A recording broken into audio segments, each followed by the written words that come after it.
안녕하세요. 오늘 저희가 함께 깊이 들여다볼 내용은 맹자의 말씀 한 구절, 그리고 관련 해설입니다. 네, 아주 짧지만 울림이 큰 구절이죠. 맞습니다. 오늘의 목표는요, 그 맹자가 말하는 진정한 리더십, 그러니까 사람들의 마음, 그 신복을 얻는 방법이 뭔지 알아보는 겁니다. 특히 그 선을 사용하는 두 가지 방식. 네, 선으로 복종시키려는 것, 이산복인 하고 선으로 사람들을 길러주는 것, 이산양인, 이 둘 사이에 묘묘하지만 아주 결정적인 차이에 집중해 보려고 해요. 그 차이가 왜 중요할까? 이게 핵심 질문일 되겠네요. 자, 그럼 바로 한번 들어가 볼까요? 맹자가 이렇게 말했죠. 선으로서 남을 복종시키려는 자가 능히 남을 복종시킨 사람은 아직까지 없었다. 그렇죠. 먼저 강하게 못을 받고 시작합니다. 선으로서 사람들을 길러준 연후에라야 능히 천하를 신복시킬 수 있는 것이다. 여기서 딱 대비되는 게 복종시키려 함, 흘인하고 길러줌, 양인, 이 두 가지예요. 네, 겉보기에는 둘 다 선을 이용하는 것 같은데 뭐가 다른 걸까요? 이게 궁금한 거죠. 해설, 그러니까 주석을 보면요. 그 차이는 바로 리더의 마음, 동기에 있다고 설명합니다. 아, 마음이요? 네, 이산복인, 선으로 복종시키려는 건 겉으로는 뭐 좋은 걸 내세우지만 속셈이 있다는 거죠. 상대를 내 뜻대로 조종하거나 경쟁에서 이기려는 그런 사적인 욕심, 사간이 있다는 거예요. 뭔가 계산된 소남 같은 느낌이네요. 그렇죠.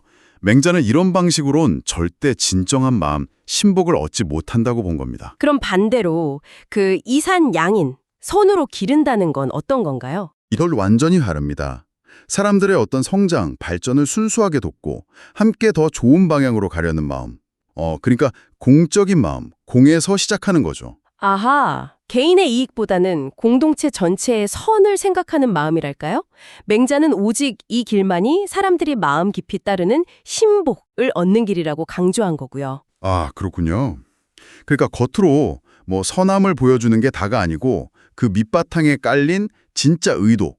그게 사적이냐, 사. 아니면 공적이냐, 공. 이게 결정적이라는 말씀이시네요. 바로 그겁니다. 그래서 맹자가 천하가 마음으로 따르지 않는데 세상을 얻은 자는 없다고 말했군요. 이게 그 유명한 맹자의 왕도정치 개념하고도 딱 연결되는 것 같아요. 네, 맞습니다.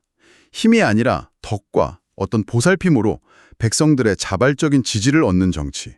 그 핵심이죠. 네네. 주석에서도 이런 말이 나와요. 대개 마음의 공과 사는 조금 다르지만 사람의 향배는 매우 다르니 라고요. 향배라면 사람들이 따르고 등을 돌리는 걸 말하는 거죠. 그렇죠. 리더의 그 마음속 작은 의도 차이가 사람들의 지지나 반발이라는 엄청난 결과 차이를 난다는 거예요. 와, 정말 생각할 거리를 던져주네요. 혹시 여러분 주변에서도 이런 경험 없으신가요? 어떤 리더의 행동 자체보다 그 이면에 있는 의도가 더 크게 느껴졌던 경험 말이에요. 그런데 여기서 또 재밌는 게 이 차이를 알아차리기가 생각보다 훨씬 어렵다는 점이에요. 맞아요. 주석에서도 그 점을 지적하죠. 네. 힘으로 누르는 거나 아니면 눈에 보이는 어떤 덕행으로 감동시키는 거, 이런 건 그 행동, 그 자체가 드러나니까 비교적 판단하기 쉬운데요. 그렇죠. 결과가 보이니까요. 이건 완전히 다릅니다. 사람들의 어떤 성장, 발전을 순수하게 돕고 함께 더 좋은 방향으로 가려는 마음. 그러니까 공적인 마음, 공에서 시작하는 거죠. 아하. 개인의 이익보다는 공동체 전체의 선을 생각하는 마음이랄까요? 맹자는 오직 이 길만이 사람들이 마음 깊이 따르는 신복을 얻는 길이라고 강조한 거고요. 아, 그렇군요. 그러니까 겉으로 뭐 선함을 보여주는 게 다가 아니고 그 밑바탕에 깔린 진짜 의도, 그게 사적이냐, 사, 아니면 공적이냐, 공, 이게 결정적이라는 말씀이시네요. 바로 그겁니다. 그래서 맹자가 천하가 마음으로 따르지 않는데 세상을 얻은 자는 없다고 말했군요.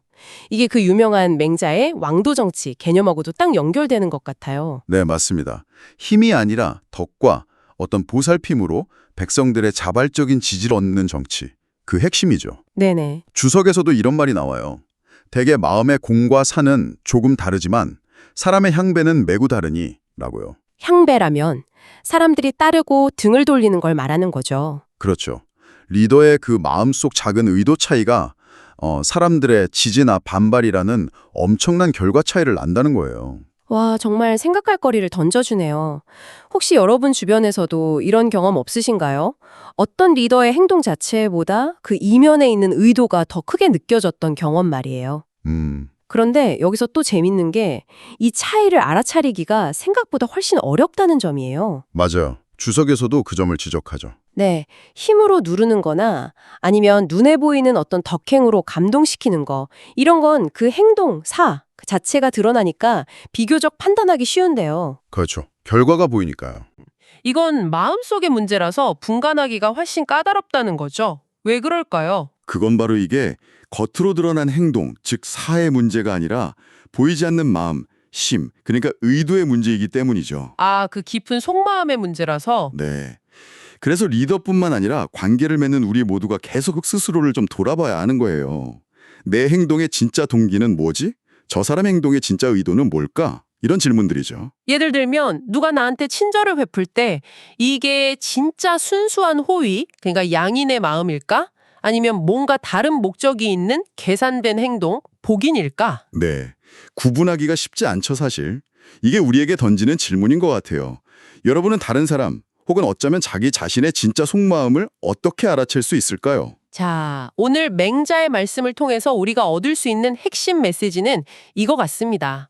진정한 영향력, 리더십이라는 건요, 착한 척하면서 복종을 끌어내는 데서 오는 게 아니라는 거죠. 그렇죠. 오히려 공적인 마음으로 사람들의 성장을 진심으로 돕는 것, 그 양인의 자세에서 비롯된다는 겁니다. 이것이 바로 마음에서 우러나오는 지지, 신복을 얻는 유일한 길이라는 거고요. 네, 정확합니다. 그래서 마지막으로 여러분께 이런 질문을 한번 드려보고 싶어요. 맹자는 물론 군주와 백성 관계에 초점을 맞췄지만요. 네. 이 양인의 원칙, 그러니까 사심 없이 다른 사람의 선한 성장을 돕는다는 이 원칙을 리더십뿐만 아니라 여러분의 일상적인 관계에 있잖아요. 아, 일상관계요. 예를 들면 직장 동료나 친구, 가족. 네, 맞습니다. 그런 관계에 적용해보면 어떨까 하는 거죠. 단순히 내 생각에 동의하게 만드는 걸 넘어서서요. 상대방의 좋은 점, 그 선한 가능성을 진심으로 북돋아주고 길러준다는 것이 구체적으로 어떤 모습일지 한 번쯤 생각해 보시면 좋겠습니다. 자, 그럼 맹자 본문을 같이 읽어보도록 하죠. 한번 따라 읽어보실래요?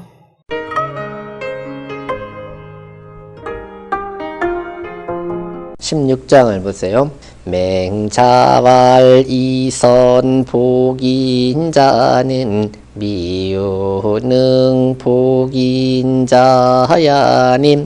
이선 양인년 후에 능복 천하하나님 천하의 불심복이 왕제 미지유야니라 복인자는 욕이취승어이니요 양인자는 욕기 동귀여선이니 개심지 공사의 소이 인지향패 돈수하니 합제 어차에 불가이 불심냐니라